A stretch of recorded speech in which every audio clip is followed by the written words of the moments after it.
it's not 8,000 years based on some sort of, you know, painting on a wall. They've carbon dated the tartaric acid and seeds in these vessels to that era.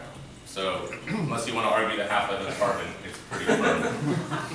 And you know, the Georgian language, which I don't know if a bottle went around or not, if you look at the actual Georgian language, they believe that the language was based on the way the vine grows. The actual alphabet is devised on how the vine grows in trees. They're not quietly into wine. It's like offensive how much a part of the culture wine is. They even sell wine grapes at the farmer's market for you to make wine, in case you don't have a vineyard, which you should. And they do polyphonic singing, they do toasts. It's an amazing place to go. Even though Georgia seems way out there, you can fly there. They're incredibly hospitable. Rent a car, get a driver, a translator. You're not going to pick it up. You're not going to read a Lonely Planet and kind of hash out Georgian.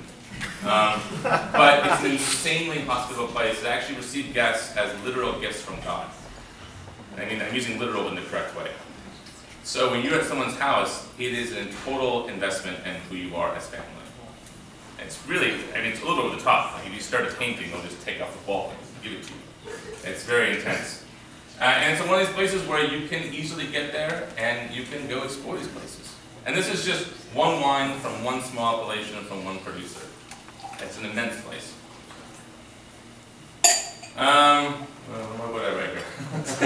I edited it. You edited it. And to kind of, there's so many, my brain is swimming with all these ideas. There's so many stories, so many places, so many people. But you take a grape like Tokai, which we have, which is an appellation in northeast Hungary. Tokai is arguably the world's first appellation system. It's the first place in the world where they thought, this is special, we should call a name. We have a rule for how it's produced, and how it's grown, and how it's sold, and how it's labeled. It dates back to 1641. It's long before Burgundy or Port, or Bordeaux, or what have you, Chianti. And it's basically, I love, and it literally was a diplomatic tool. Kings and people gave these wines as ambassadorial gifts to other monarchies to be like, look what we have done. Isn't this great?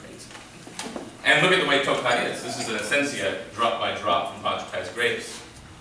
This is in an era where sugar is rare and gold and alchemy is in vogue. In Hungary, you're making a gold, sweet booze. And they joke in Hungary that was the last time Hungary had good timing, where everything kind of came together for them. And look at these clusters.